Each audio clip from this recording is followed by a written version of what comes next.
Gautrade Logistics aan de Indira Gandhiweg 619A en Direct Freight Services aan de Polakstraat 10 te Paramaribo is een logistiek dienstverlenend bedrijf dat lucht- en zeevracht verstuurt voor zowel bedrijven als particulieren naar bestemmingen wereldwijd. We zijn langer dan 10 jaar actief op de expediteursmarkt in Nederland en we zijn een vertrouwd adres binnen de gemeenschap. We kunnen van alles voor u verzenden, zoals geschenkpakketten, auto's, fietsen, handelszendingen en containers.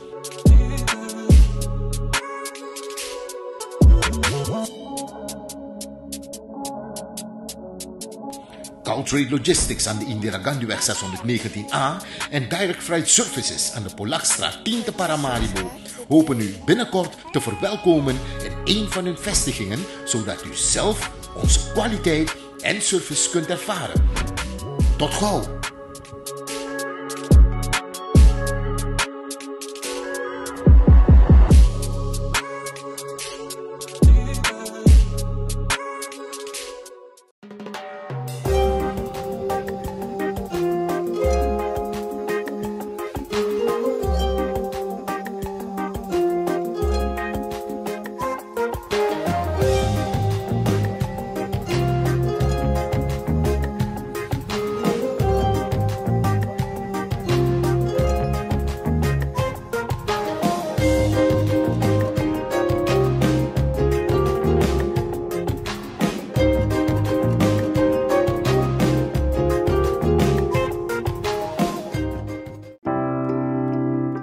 Zorgen moet je doen, niet maken. Zorg is persoonlijk. Onze jongste patiënten krijgen daarom bij de huisartsenspoedpost ook een persoonlijke behandeling. Onze artsen zijn zeer bekwaam in het opvangen en behandelen van uw kind. Huisartsenspoedpost Suriname. Uw zorg is onze zorg.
Kijkers, ik heet u van harte welkom. Ik ben met meneer Wolf vandaag weer in de studio. En meneer Wolf, wanneer we meneer Wolf hebben, wordt het altijd een beetje pittig. Hoe gaat het met u, meneer Wolf? Wel, het gaat een beetje. Allereerst wil ik Alma Srana Brada een groetje doen. In het bijzonder mijn Coronianen. Want het schijnt dat ze in een vergeetboek zijn geland of beland. Maar ja, we komen nog aan de praat hierover. Maar in elk geval, het gaat met mij een beetje. Ik volg de politiek wel op de voet. En de onverantwoordelijke uitspraken die gedaan worden op weg naar de verkiezing. Ja, vraag ik mezelf af van, hé, hoe verder? Oké, meneer Wolf. We weten, nu worden de moneykartas uitbetaald, de mensen kunnen hun gelden ontvangen. Maar de president heeft een uitspraak gemaakt waarbij hij zei hij heeft gespaard voor het volk door ze 2-jarig die geld te geven. Zit dat niet een beetje dwars eigenlijk? Het zit meer dan dwars. Waarom ik dat zeg? Als je zegt dat je gelden 2 jaar hebt gespaard en moneykarta is meer voor de sociaal zwakkeren, toch? Dan vraag ik mezelf af, wie houdt wie voor de gek? Die mensen hebben het nodig. En dan ga je 2 jaar sparen, waarvoor? Die mensen moeten naar de dokter gaan, toch? En dan ga je 2 jaar sparen. Binnen die 2 jaar, wat gebeurt met de mensen? Ja?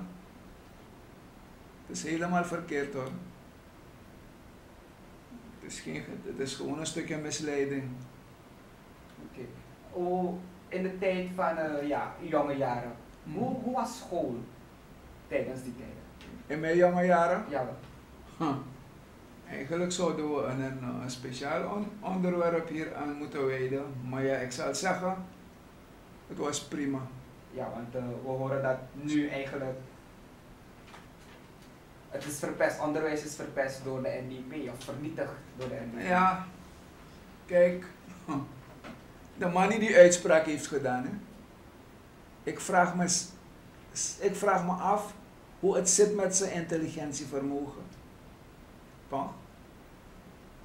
Je bent op het ministerie van Openbare Werken, maar je waagt je op glad ijs door onverantwoordelijke uitspraken te doen. Als ik terug moet gaan richting NDP, had je de minister Peneu.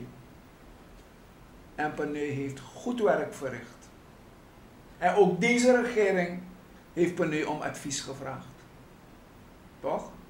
Dan kan zo'n kuiken niet komen uitleggen dat de NDP het onderwijs heeft vernietigd. Kijk, wat belangrijk, wat op dit moment heel, ik zal niet zeggen belangrijk is, iedereen heeft onderwijs nodig. Maar onderwijs kost geld. Men heeft 100 miljoen er tegenaan gegooid, wat de begroting aangaat. 100 miljoen. Maar ik zie die 100 miljoen nergens. Toch? Ik weet wel dat het binnenland van ons, daar gaat het een beetje moeilijk. Het heeft te maken met leerkrachten. Het heeft te maken met het niveau van het onderwijs. Het heeft te maken met vervoer. Het heeft te maken met afstand naar scholen. Enzovoorts, enzovoorts. Maar dat wil niet zeggen dat de leerlingen of studenten in het binnenland dom zijn. Om het zo cru te zeggen. Het zijn kinderen, het zijn leerlingen, studenten met een bepaalde intellect. Anders had Bouterse niet een internaat gebouwd op het erf van een, hoe heet die plaats weer? Van de universiteit. Om de districtskinderen op te vangen. Hij zag er wat in toch? En ook daar heeft men geprobeerd die kapot te maken. Want er was een bepaald bedrag aan huur zouden ze moeten betalen. En ze wilden het verhogen. En als de mensen niet werken, wie gaat het betalen? Toch? En zo zijn er het heeft spanningen met zich teweeg gebracht. Wil jij dat het onderwijs op die manier bevorderd moet worden? Ja? Dus laat meneer Nur Mohammed gaan werken aan zijn intelligentie. En laat hij gaan werken op zijn ministerie. Want hij heeft 5 jaar daar gezeten. We kunnen het 5 jaar noemen. Wat heeft hij gedaan voor de infrastructuur van Suriname? Bruggetjes bouwen, straten lappen en lintjes knippen. En het doen van onverantwoordelijke uitspraken. En hij wordt niet gecorrigeerd. En dan denkt hij dat hij geweldig is. Maar dat betaamt een minister niet. Echt waar. Om dit soort kinderlijke uitspraken te doen. En dan wil hij nog die uitdaging met anderen aangaan. Als het niet op zijn straatje ligt. Weet je. Maar ik zeg. Schoenmaker. Hou je bij je leest. En waag je het op glad ijs. Die ministers die voor hem waren bij OW hebben beter werk verricht. Maar het is makkelijk om met de vingers te wijzen naar de vorige regering, terwijl 3 vingers naar jou toe wijzen, maar die duim wijst naar je mond. Vanwege die stommiteiten die worden uitgekraaid. En dat vind ik jammer. Dat hebben we op dit moment in Suriname niet nodig. We moeten koersen richting ontwikkeling. Elke regering koerst richting ontwikkeling. Ik heb laatst gehoord, in het buitenland, wanneer daar de verkiezing is gewonnen, kijken die mannen niet in de achteruitkijkspiegel. Toch? Ze kijken niet in de achteruitkijkspiegel. Wat gaan we nu doen? Hoe gaan we verder? En dat is ook hetzelfde wat de weg naar zee gebeurt. In plaats dat ze die mensen uit die gevaarlijke situatie halen, wijzen ze met de vingers naar de vorige regering. Je moet handelen. Want als de zee moeilijk begint te doen, onstuimig begint te doen, wordt dat heel gedeelte daar weggevaagd. Dan ga je ook zeggen, is die vorige regering. Dat geeft duidelijk aan jouw zwakte als regering. Natuurlijk, meneer Wolf, u weet tijdens de crematie van onze ex-president van Suriname, de heer Bouterse, waren er zo helikopters in de lucht. Maar er wordt ook gezegd door minister Matura dat de NDP Russische helikopters heeft gekocht voor propaganda. Is dat zo? Wel, ik vraag me af, deze kinderlijke uitspraken zal ik nooit doen. Toch? Dat moet Matura overlaten. Zelfs de man van de straat doet zulke uitspraken niet. Richt je op het beleid van defensie. Toch? Maar het leger kan haar medewerking ook verlenen om mensen, om zij die te maken hebben met de verkiezingen, om ze te vervoeren naar het binnenland of waar dan ook. Toch? Maar zeker heeft men weer een stunt proberen uit te halen. Die helikopter is voor campagnedoeleinden gebruikt. Ja? Maar Matura moet belangrijkere dingen gaan doen, want het leger heeft behoorlijk veel te lijden. Behoorlijk veel te lijden. Alles wat negatief is, heb je binnen het leger dat opgelost moet worden. Er is een stukje frustratie binnen het leger, hoor. Er zijn groepen binnen het leger. Verdeeldheid, laat me het zo zeggen. Er is verdeeldheid binnen het leger. Weet Matura dat niet? Ja? Maar ze waagt zich op andersoortig ijs. Daarom kan ik mij niet voorstellen dat men een politieambtenaar of een politieofficier als minister heeft geplaatst op defensie. Dat ik liever een luitenant of wie dan ook geplaatst op defensie, die tenminste wat van het leger afweet. Toch? Die twee beroepen lopen helemaal uit elkaar. De enige manier waar ze elkaar kunnen vinden is wanneer ze samen op pad gaan om opsporingswerkzaamheden te verrichten. Toch? Dus ik had het verleden reeds gezegd, je hebt een aantal ministers die hier rondlopen. Toch? Ik schaam me dood voor ze. Ziet Santoki dat niet? Om ze op het matje te roepen, om ze te corrigeren, die uitspraken die ze doen. Ja. En meneer Wolf, noemen we de Ushitak verkiezingen nader. En er is iets dat men op podiumtaal dan want to lezen, belofte en Mickey en die soort dingen. Denkt u dat de NDP dit keer ook podiumtaal zal gebruiken en niet zal nakomen, want u ziet dat alle partijen een passamethode toe. Maar denk je dat het wel zo is bij de NDP? Kijk, elke partij doet aan podiumtaal. Maar wat de NDP zegt, doen ze. En dat is bewezen. Er zijn een aantal verworvenheden. Toch? Bruggen, wegen, ziekenhuizen, of die zwembad van Marinus B, dat is Wanika ziekenhuis. Begrijp je? Een hotel, universiteit, SZF, noem maar op. Woningbouw, te veel om op te noemen. Weet je? Dus ze mogen naar buiten treden. Weet je? Omdat ze doeners zijn. Men had ook in de tijd gezegd, Bouter zou 18.000 volkswoningen bouwen. Het is hem niet gelukt. Maar hij heeft wel gebouwd. Toch? Hij heeft wel gebouwd. Je mag een beetje podiumtaal gebruiken, ja. Maar wanneer je podiumtaal gebruikt, moet je ook doen. Je moet het volk niet misleiden. Je moet het volk niet voor de gek houden. Toch? En dat heeft geleid naar het verlies van de NDP. Toch? Want men is getrapt in een stukje podiumtaal. En aangezien die samenleving, vooral die groepen aan de basis, want daar zit die sterkte, die groepen aan de basis niet bewust, politiek bewust zijn, dan heeft men de mensen gepakt. Toch? En je kent de gevolgen. Tot nu toe voelen wij de gevolgen.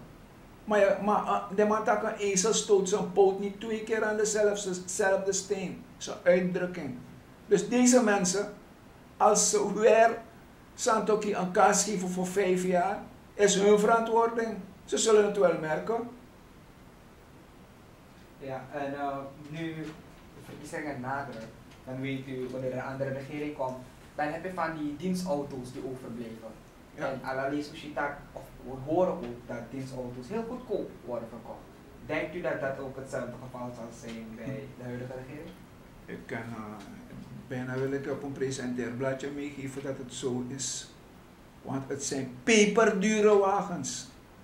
Toch? Volgens mij heeft de president 8 volgwagens. Wat gaat hij met ze doen? Gaat hij ze als taxi gebruiken daar op Lelydorp? Huh? Ik hoop dat de komende regering orde op zaken stelt wat dat betreft.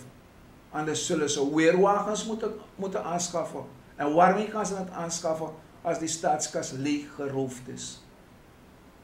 En Suriname zien we nu ook dat heel veel mensen ziek worden, maar zelfs volksgezondheid gaat achteruit. SZF bijvoorbeeld, wat vindt u daarvan? Want we zien vaker dat mensen kaarten nodig hebben of een of andere zaak van hun in orde moeten krijgen.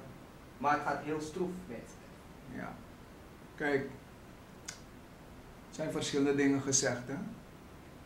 Maar ik heb altijd gezegd, een recept schrijven maakt je nog geen ambtsbeleidsmaker. Toch?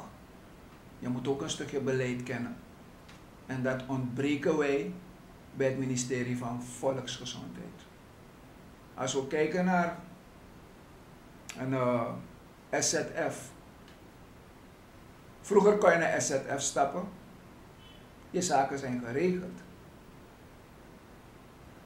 Nu, voor Sigwena in SZF, alleen Atenaki, zal het geregeld worden of zal het niet geregeld worden. Maar wat ik jammer vind, toch, dat mensen die het niet kunnen permitteren, een operatie moeten doen. Ze gaan naar SZF en ze moeten duizenden neertellen. En omdat ze het niet kunnen neertellen, doen ze beroep op 1 voor 12. Die man doet zijn best, maar dat is het niet. Volksgezondheid is voor ieder. Toch? Volksgezondheid is voor ieder. Ieder moet geholpen worden. Je hebt ook, ik weet niet hoe die kaarten worden genoemd. Basel? Nee. Premiumkaarten. Premiumkaarten. Waarom premiumkaarten? Maar die kleine man aan de basis, die moet het ontgelden. Dus met andere woorden, je mag dede. Hey, zo kunnen we niet verder gaan in Suriname hoor. Want iedereen op zijn manier doet zijn bijdrage aan de ontwikkeling van dit land. Ik vraag me alleen maar af, als ik over ontwikkeling moet praten in deze periode.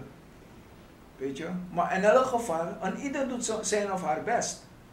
Toch? Dan kan je niet verwachten van iemand die een nierdialyse moet doen, dat als man een abamoni, dat als man moet in een zakka. En dat vind ik wreed. En dan komt de minister op de televisie pronken met een apparaat, kanker, een kankerapparaat voor kinderen. Ik ben blij. Toch? Ik ben blij. Maar dat is niet de oplossing alleen. Er zijn meerdere oplossingen die moeten plaatsvinden. Toch? Structureel het heel en volksgezondheid. Maar kom me niet uitleggen dat je een nieuwe ministerie van Volksgezondheid gaat bouwen. Op dit moment hebben we het niet nodig. Of een nieuwe medisch centrum. We hebben het niet nodig. Laat ze medicamenten bestellen voor het volk. En geen medicamenten ergens in Azië, India, waarvan een deel reeds vervallen zijn. Wie houdt wie voor de gek? Huh? Is men eerlijk bezig met dit volk? En wanneer je praat, dan wordt men boos. Het zijn alleen maar zwakke broeders die leiding geven aan de ministeries. Meneer Wolff, Nieuwe Haven. Eigenlijk ook elkaar een Nieuwe Haven Moro. Het wordt benoemd naar een inspecteur. U was in dienst tijdens uw dienstperiode. Kent u meneer Goeding? Sowieso, u moest samen, maar... Meneer Goeding. Goeding, Ja. meneer Goeding. En hoe was het met hem? Wel, ik ga je eerlijk zeggen hoor. We waren niet op één afdeling. Maar we hebben een prettige band gehad met Herman Goeding. Daar werd hij werd niet inspecteur Goeding genoemd. Het was oom Herman. En oom Herman straalt reeds een stukje sociaal gevoel uit naar jouw medemens. Een stukje vriendschappelijkheid naar jouw medemens. Toch? Goeding was een harde werker. Hij hield van zijn beroep. Als Goeding met een maand verlof zou gaan, Agerstak Recherche dede aan hem bestaan. En tijdens die periode dat hij verlof heeft, zie je hem plotseling op het bureau, commandant, heb je 2, 3 mannen voor me? Want Tori Lekkie, ik moet iemand gaan halen. Dat was Goeding. Weet je? Dus Goeding had geen Anoba Juru, Anoba Dei. Zo werkte Goeding. Hij was een heel goed mens. En zijn netwerk op het veld was heel erg groot. Ik ga je wat vertellen. Goeding houdt een verdachte aan. Misschien heeft hij een fiets gestolen. Mama Gwen die voerfiets, Goeding houdt een verdachte aan. Dan geeft hij een A4'tje en een pen of een potlood. Dan moet je al die misdrijven, alle strafbare feiten moet je voor hem schrijven. Wat je hebt gepleegd. En alweer in het doen. Dus dan heb ik strafwerk als Coro, toch? En zo heeft hij vele van die zaken opgelost. Ik werkte bij de technische opsporingsdienst, maar wij hadden een bus. Dus ik kan begrijpen, Taki, als ik op het veld ben, ik kies zo'n telefoon, Omerman, hey, Wolff, ik kan je pono. Maar misschien hebben ze goederen in beslag genomen, toch? En die bus. En kon nog wat vervoeren. Dan moest ik hem gaan helpen. Weet je? Maar, kort gezegd, dat bureau Nieuwe Haven naar hem is genoemd, is top. Ik ben blij. Volgens mij dat na enige boze en regering die doet ten no. Maar op de manier hoe hij aan het einde van zijn leven kwam, ja, ik kan niet zeggen, ik heb veel gehoord, maar ik was niet in Suriname, ik woonde in Nederland toen. Dus ik ga me niet op glad ijs wagen. Als ik in Suriname was, dan zou ik het zeker weten. Ja. Ik zou het zeker weten, want ik hoor, hij was samen met een zekere Harkisoen, een inspecteur. En toen hij werd doodgeschoten, Harkisoen Longwe, toch? En Harkisoen heeft men nooit meer gevonden. Hij is niet overleden. Verhalen doen de ronde, hij is naar Nederland vertrokken. Dus als men wat wilde weten, dan zou men Harkisoen moeten opsporen. Of misschien heeft men hem al gesproken, ik weet het niet. Toch? Ik waag me niet op glad ijs. Alleen de positieve dingen van Goeding kan ik naar voren brengen. Begrijp je? Maar ik zeg je, Hij was een echte opsporing, letterlijk een opsporingsambtenaar. Dat was hij. Meneer Wolff, we zien ook dat een gele partij ook nu aan de gang is. Misschien begint massameeting voor de man te ABO. Denkt u dat ze in staat zijn, indien ze de verkiezingen winnen, maar denkt u dat ze in staat zijn Suriname te leiden? Kijk, als jij 5 jaar Iora Kautere, toch? A Kautere episei tapu, a Kau episei tapu, hij scheidt nee tapu, toch? En wanneer men jou om belangrijke items vraagt, ik weet het niet. Hoe ga je ontwikkeling kunnen brengen? Ze bestaan reeds 35 jaar, vraag wat ze voor het binnenland hebben gedaan. Brokopondo is onder water gelopen. Mensen hebben behoorlijk veel schade geleden. Hij is met zijn helikopter rondgevlogen, foto's gemaakt en wegwezen. Toch? Santoki heeft een andere uitspraak gedaan. En Santoki zegt, in verband met het hele gebeuren moeten wij nu benzine gaan kopen om EBS draaiende te houden. Het gaat het land behoorlijk veel kosten. Dus dat wil zeggen, je hebt lak aan wat er daar gebeurt. Toch? Die benzine die we moeten kopen, die is belangrijker. Dat zijn uitspraken die gedaan zijn. Toch?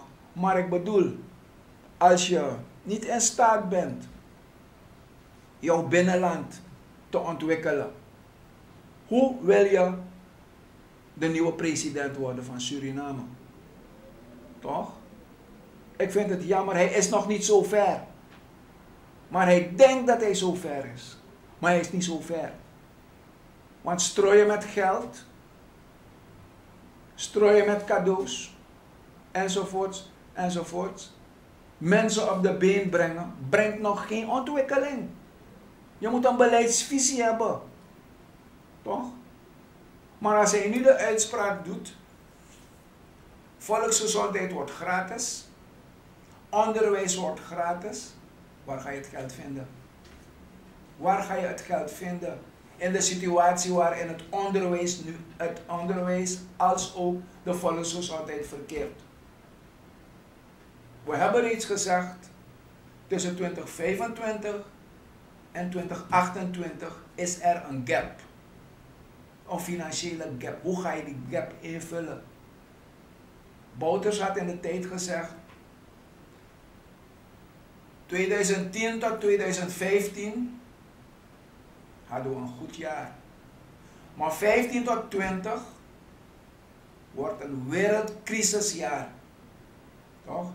Maar we doen alle moeite om het volk niet eronder te laten lijden. Maar wat is er gebeurd?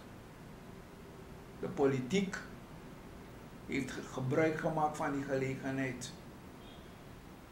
De vakbeweging heeft gebruik gemaakt van die gelegenheid. En dat met onafhankelijkheidsplein bij sponsor om regering Bouters naar huis te sturen. Maar hij heeft het van tevoren gezegd. Maar deze zegt niets. Er komt licht in de tunnel, ik weet niet wat voor tunnel. Weet je? Maar er wacht nog een harde tijd. Als onze mensen zich daarop kunnen focussen. Vooral die bewustzijn van onze mensen. Ik kan krimpen, want wij moeten niet denken. Als de NDP de verkiezingen heeft gewonnen, dat het koek en ei wordt. Nee hoor. We zullen hard moeten werken om die vuilstortplaats Ornamibo op te ruimen, om verder te gaan met de ontwikkeling van het land. Maar als je goed kijkt, komt elke regering, en dat zegt elke regering nu bijna van, hey, we gaan eerst die vuilplaats ophalen of die rommel die ze gedaan hebben en dan gaan we verder. Ja. Maar Tangala's Wishitak gaat neerwaarts. Ja, het moet. Het moet bergafwaarts gaan.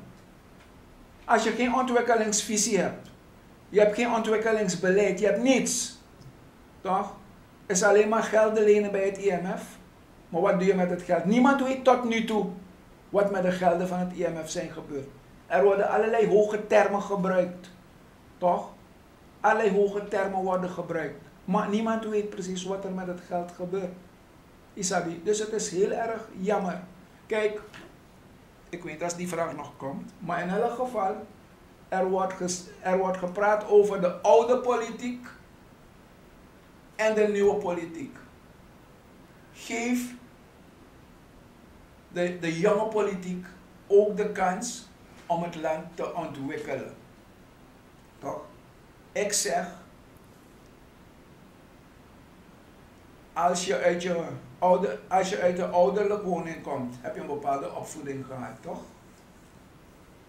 En aan de hand van die opvoeding ga je verder door het leven. En gaande dat proces komen de veranderingen. Maar je kan de oude politiek niet aan de kant zetten. Toch? Maar het gevaar dat de ontwikkeling van Suriname remt, is de mentaliteit van de Surinamer. En die mentaliteit zit zowel in de oude als in de jonge politiek. En dan zeg ik, mentaliteit is een breed begrip. Hoe gedragen wij ons? Verdeeldheid, amonomeki, mimgonyantu, begrijp je? Maar naar die samenleving toe presenteren ze zich anders. Toch? En daarom blijf ik het zeggen. De NDP heeft bewezen wat ze kunnen. Maar die anderen moeten nog bewijzen. Maar die mentaliteit blokkeert de ontwikkeling verschrikkelijk. Isabi. En dat is jammer. Heel erg jammer. En even we het daar over onderwijs hadden. Er zijn vakbonden die eigenlijk daarmee ook belast zijn, maar we horen ook niets meer van hen. Nee. Mevrouw Mangere. Je hoort niets meer van mevrouw Mangere. Ze heeft alle schaapjes op het droge, toch? Je hoort niets meer van haar. Wil ze mij zeggen dat het onderwijs goed verloopt? Vaker zijn groepen leerkrachten in actie. Waar is Mangere? Huh? Waar is Mangere? Ze is nergens te vinden op dit moment. Maar bij de vorige regering stond ze aan het hoofd van actievoeren. Nu wil ik er zien. Want onze mensen hebben het verschrikkelijk moeilijk met het systeem dat nu is ontwikkeld. Leerkrachten hebben problemen met het systeem. Kinderen hebben problemen met het systeem. Ouders die bijvoorbeeld de kinderen zouden kunnen bijstaan, toch, in bepaalde gevallen, kunnen het niet meer doen. Want alles is veranderd. Toch? Ik denk zelfs de minister heeft onderwijs nodig. Hij heeft het ook nodig, want hij weet ook niet wat we willen hebben. Hij heeft gewoon wat geïntroduceerd. Kijken jullie wat jullie ermee gaan doen. Toch? En zodoende is ons onderwijs kapot gegaan. Want meneer Peneu had ons onderwijs in goede banen. Toch? Wanneer wij door waren gegaan, dan denk ik dat ons onderwijs op een beter niveau stond. Maar nu moeten we opnieuw gaan beginnen. Weet je? Waar zag je vroeger dat kinderen met leerkrachten gevechten aangaan in de klas? Ja? Hebben we het ooit meegemaakt? Nee. Dus kinderen zijn zodanig gefrustreerd. Dat heb je niet denk is koromoro. Ze gaan omdat ze moeten gaan. Isabi? Maar er is geen enkel toekomst voor ze weggelegd. En dat na probleem no den nangasranaya.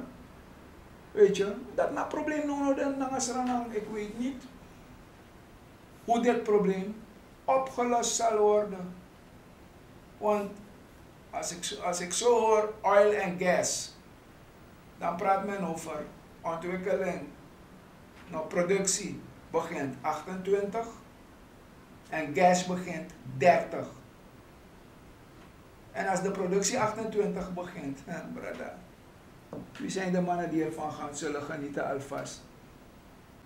En meneer Wolf, we horen ook vaker dat, we zien het ook soms, dat agenten een beetje ruw omgaan met mensen.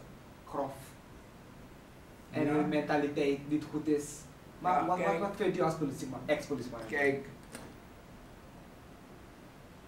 we hebben in de opleiding geleerd dat je een burger correct, beschaafd moet aanspreken. Dus het is ook een vorm van opvoeding binnen de politieopleiding. Toch? Maar aan de ene kant, Evas koutu e pina leka borgu. Toch? En je gaat iemand aanspreken die een beetje gestrest is. Ga je een bepaald antwoord krijgen. En als je daarmee niet weet om te gaan, dan heb je een probleem. Toch? Dus we moeten die dingen niet onderschatten. Communicatie is heel erg belangrijk. Maar stress overmeestert alles. Maar de politie moet altijd correct zijn. Want ik ben altijd correct geweest. Beschaafd geweest. Ik gaf nooit aanleiding dat men mij op een dusdanige wijze aanspreekt. Ja? Maar ik kan het begrijpen. Maar we moeten het gaan afleren. Hoe moeilijk ik dan ook heb, blijf jezelf. En als je zelf blijft, dan is je dat je ook niet. Yes. En als tenslotte, meneer Wolf, onze vlag heeft een ster, een gele ster in het midden. Ja. Maar het blijkt dat heel veel mensen niet weten waarvoor het staat. Ja. Ik wil kort zijn. Onze vlag, die gele ster, is een vorm van alle bevolkingsgroepen bij elkaar. En dat symboliseert een stukje nationalisme. Ja? Maar het is gebleken dat we het hier niet hebben. We opkonderen maar op strana grond ekari uno. Maar we zijn zodanig verdeeld. Ik vraag mezelf af, als we weten wat die ster betekent. Zelfs zij die in de top van het land zitten, weten niet wat die ster betekent. Anders zouden ze zich ook anders gedragen. Maar heb je? Maar wanneer ze op de televisie verschijnen, dan willen ze doen alsof. Weet je? Maar we zijn allemaal Surinamers. En laten wij ons gedragen als Surinamers. Laten we werken aan de ontwikkeling van het land. Toch? Want we zijn de 17e rijkste land ter wereld. Dat zegt men. Toch? Maar ik denk met oil en gas zitten we misschien op de 14e. Misschien op de 13e zelf. Maar we weten niet met ontwikkeling om te gaan. Omdat uw mentaliteit is human carry. Toch? Uw mentaliteit is human carry. Die witte man is niet gek geweest hoor. Om verschillende bevolkingsgroepen naar hier te sturen. Want hij weet ook, ze gaan het niet met elkaar vinden. Maar ik zal het voor ze blijven bepalen. Heb je? En dat bouwt een poertje ding. En daarom hield men niet van hem. Want hij heeft met zijn bromtje jari heeft hij succes gehad. Hij heeft succes gehad. Maar nodig is goed. Brokka bromtje jari. Ja. Maar ja, ik kan ze zeggen, het gaat niet lukken hoor. Het gaat helemaal niet lukken. Omdat ze het land hebben verpest. Dank u wel, meneer Wolf. Natuurlijk hebben we weer een leuk tijd gehad bij Cultuur TV in de studio. En ik wil u nogmaals bedanken dat u tijd vrij heeft gemaakt. Graag gedaan. Wanneer het om Suriname gaat, dan mag je me alles het middernacht mag je me bellen. Ik sta je te woord. Ook hetzelfde, Garantangi. Dank u wel, meneer Wolf. Kijkers, dat was meneer Wolf van Botak meneer Walla Fakutu. Ben jij een gedupeerde van de toeslagenaffaire, ouder, kind of ex-partner? Ga dan naar stichtingherstel.nl. Herstel met dubbel L. Met Stichting Herstel kom je er wel.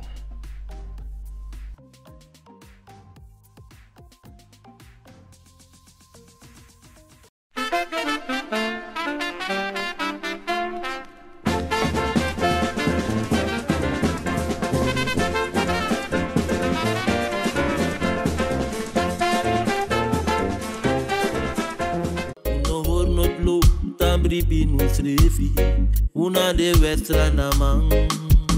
Vaderland, Suriname is je vaderland. Suriname altijd dichtbij, je sapt wat toch? In Meati.